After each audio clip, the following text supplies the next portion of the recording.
Definisi pajak menurut Undang-Undang Nomor 28 Tahun 2007 Pasal 1 Ayat 1. Pajak adalah kontribusi wajib kepada negara yang terutang oleh orang pribadi atau badan yang bersifat memaksa berdasarkan undang-undang, dengan tidak mendapatkan imbalan secara langsung dan digunakan untuk keperluan negara bagi sebesar-besarnya kemakmuran rakyat. Kebijakan pajak. Kebijakan perpajakan merupakan salah satu bagian atau instrumen kebijakan fiskal. Kebijakan perpajakan bertujuan untuk mempengaruhi perekonomian negara melalui kebijakan-kebijakan di bidang perpajakan. Pajak berperan sebagai instrumen untuk mengatur perekonomian dalam rangka meningkatkan penerimaan negara. Tujuan kebijakan perpajakan adalah menghimpun penerimaan, mendorong investasi, dan menciptakan keadilan.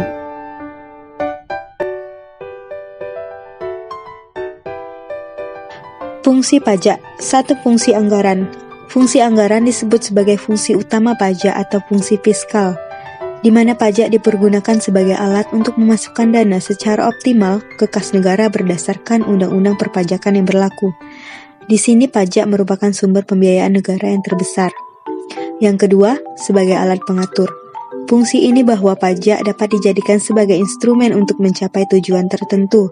Sebagai contoh, ketika pemerintah berkeinginan untuk melindungi kepentingan petani dalam negeri, pemerintah dapat menetapkan pajak tambahan seperti pajak impor atau bea masuk atas kegiatan impor komoditas tertentu.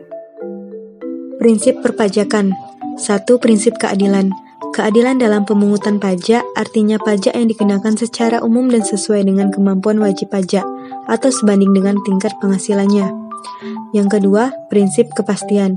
Pemungutan pajak harus dilakukan dengan tegas, jelas, dan ada kepastian hukum. Yang ketiga, prinsip kecocokan. Pajak yang dipungut harus memperhatikan layak atau tidaknya seseorang dikenakan pajak, sehingga orang yang dikenai pajak akan bersedia membayar pajak. Yang keempat, prinsip ekonomi. Pada saat menetapkan dan memungut pajak, harus mempertimbangkan biaya pemungutan pajak. Jangan sampai biaya pemungutannya lebih tinggi dari pajak yang dikenakan.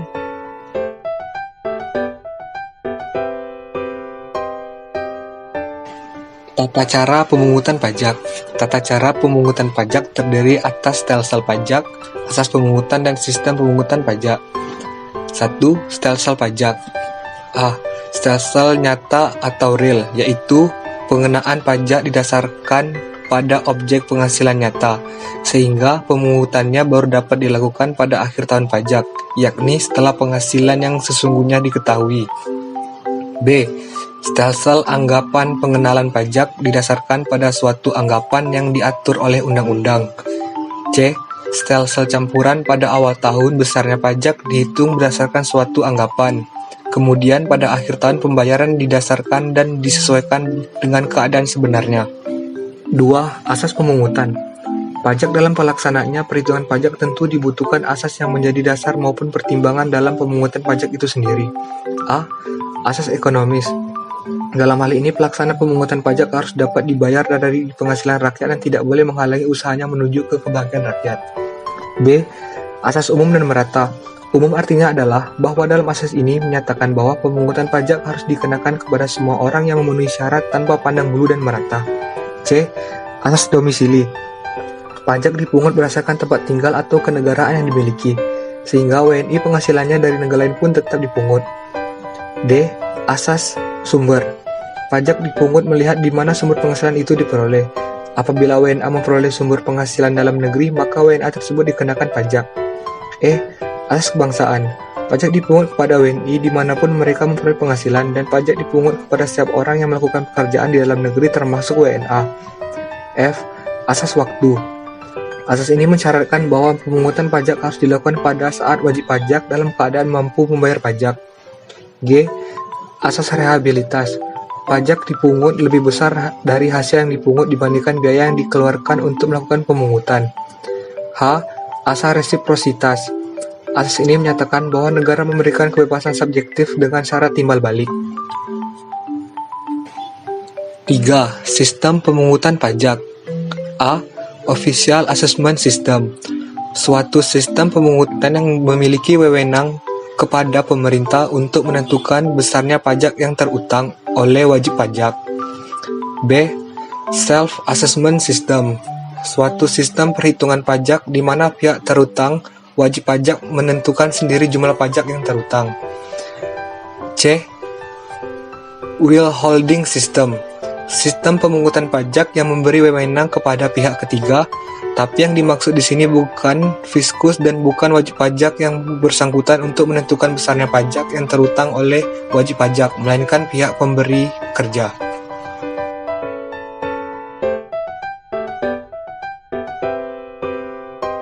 Jenis pajak.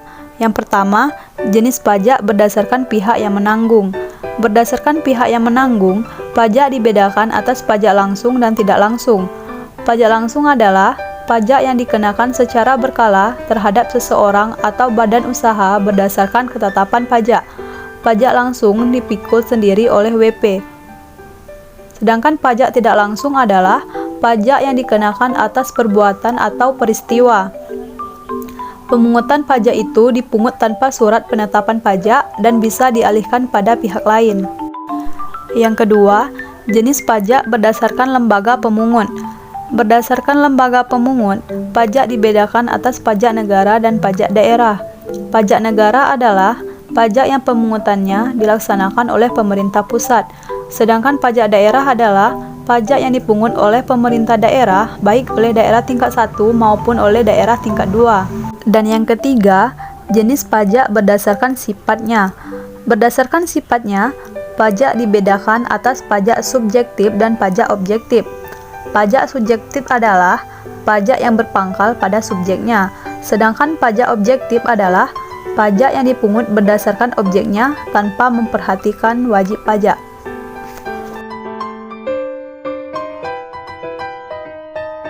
Hukum pajak. Perpajakan di Indonesia telah diatur dalam pasal 23A Undang-Undang Dasar Negara Republik Indonesia tahun 1945 yang menyatakan bahwa pajak dan pungutan lain yang bersifat memaksa untuk keperluan negara diatur dengan undang-undang. Ketentuan umum dan tata cara perpajakan diatur dalam Undang-Undang Nomor 28 Tahun 2007. Hukum pajak mengatur hubungan antara pemerintah selaku pemungut pajak dengan rakyat sebagai wajib pajak. Ada dua macam hukum pajak, yaitu hukum pajak material dan hukum pajak formil.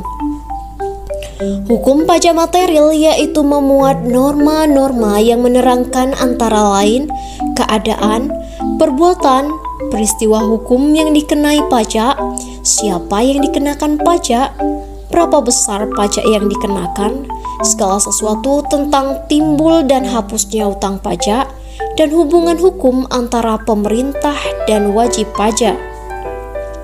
Contoh wujud dari hukum pajak material adalah pajak penghasilan atau PPh, pajak pertambahan nilai atau PPN, dan pajak penjualan atas barang mewah atau PPNBM. Yang kedua yaitu hukum pajak formil.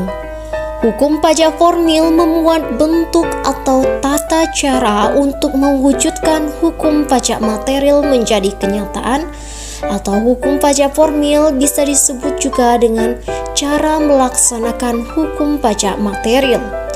Hukum ini memuat antara lain tata cara penyelenggaraan prosedur penetapan suatu utang pajak, hak fiskus untuk mengadakan pengawasan terhadap para wajib pajak mengenai keadaan, perbuatan, dan peristiwa yang menimbulkan utang pajak, kewajiban wajib pajak misalnya menyelenggarakan pembukuan atau pencatatan, dan hak-hak wajib pajak.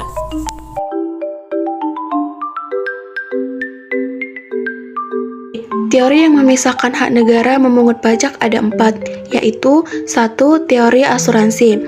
Dalam perjanjian asuransi diperlukan pembayaran premi. Premi tersebut dimaksudkan sebagai pembayaran atas usaha melindungi dari segala kepentingannya, misalnya keselamatan atau keamanan harta bendanya. Teori asuransi ini menyamakan pembayaran premi dengan pajak, walaupun kenyataannya menyatakan hal tersebut dengan premi tidaklah tepat. Yang kedua, teori kepentingan. Teori kepentingan ini memperhatikan beban pajak yang harus dipungut dari masyarakat. Pembebanan ini harus didasarkan pada kepentingan setiap orang, pada tugas pemerintah termasuk perlindungan jiwa dan raganya. Oleh karena itu, pengeluaran negara untuk melindunginya dibebankan kepada masyarakat. Yang ketiga yaitu teori daya pikul. Teori ini mengandung bahwa dasar keadilan pemungutan pajak terletak dalam jasa-jasa yang diberikan oleh negara kepada masyarakat berupa jiwa dan harta bendanya. Oleh karena itu, untuk kepentingan perlindungan, maka masyarakat akan membayar pajak menurut daya pikul seseorang. Yang keempat, teori asas daya beli. Teori ini didasarkan pada pendapat bahwa penyelenggaraan kepentingan masyarakat dianggap sebagai dasar keadilan pemungutan pajak yang bukan kepentingan individu atau negara, sehingga menitikberatkan pada fungsi mengatur.